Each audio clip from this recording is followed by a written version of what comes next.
भीतमाप ओलांडून घरा मंदी आली, लंकेची पार्वती मखरात सजली.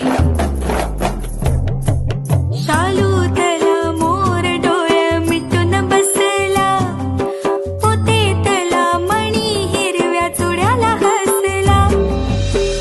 कपाळीचं कुंकू आता दैवाला पुसत, सुख म्हणजे